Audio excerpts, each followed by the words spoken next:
Jack Winslade starred on his first-class debut to help Essex take total control of the LV County Championship match with Derbyshire on the second day at the 3A County Ground. Day 2 began with Mark Pettini looking to add to his overnight 70, which had helped his team to an imposing score of 360 for 6 on the first day. He and his overnight partner James Foster, who resumed his innings on 9, were both soon off and running on a delightful late summer's morning, a good one in which to ply your trade as a batsman, or so it seemed at this stage of the day in any case. It took this pair 45 minutes to turn their overnight score into 400, for which Essex earned maximum batting bonus points. Next up was Pettini's 100, his second of recent times and the 12th of the 32-year-old's first-class career.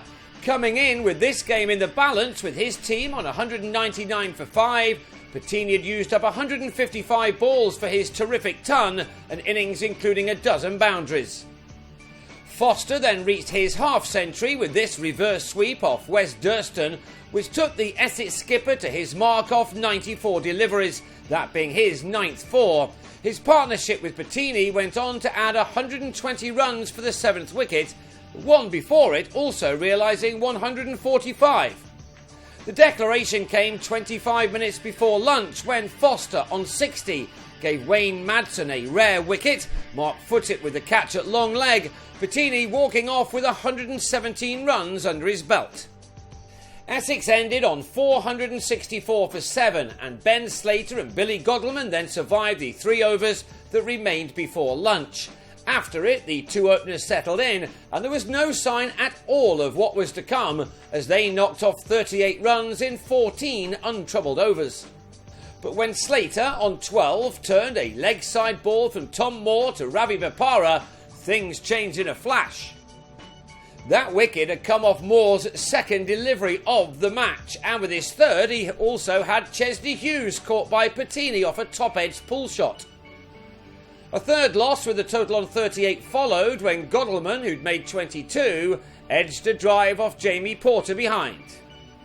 We were in collapse territory when Porter then trapped Durston in front for 5, before Madsen clipped a half volley from Moore to Pettini, a wicket which left Derbyshire on 48 for 5, all 5 falling for the cost of only 10 runs.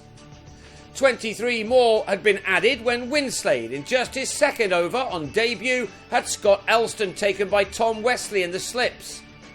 And the former Surrey youngster then found the edge of Mark Foote's bat in the same over to send him on his way for a duck at 73 for 7.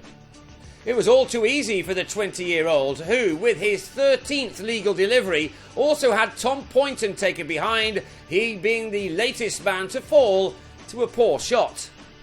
The home team were unable to call upon the injured Tony Palladino, while Shiv Thakur, also struggling with his fitness, batted with a runner at number 10. That allowed Ben Cotton to play some shots. But when Winslade finished off his 4th over with a 4th wicket, the one of Thakur for 2, Derbyshire were all out for just 94, the bowler with figures of 4 for 20. The whole innings had lasted only 33 overs and so, naturally, the follow-on was enforced with the home team trailing by 370 runs. It meant that just a couple of hours after they came out for a first time, Slater and Godleman were back at the crease.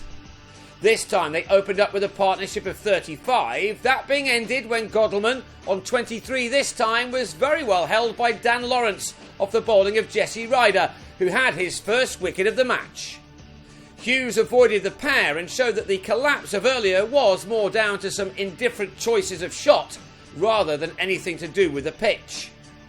Slater showed plenty of fight in making 29 in nearly 2 hours, but was then caught in 2 minds and nicked off to Ravi Bopara at 87 for 2. A full ball from the same bowler then saw Hughes drag on to go for 38 just after the 100 had been secured. And it could have been even worse for Derbyshire, but Madsen got away with this right at the end of the day, a wonderful one as far as Essex were concerned.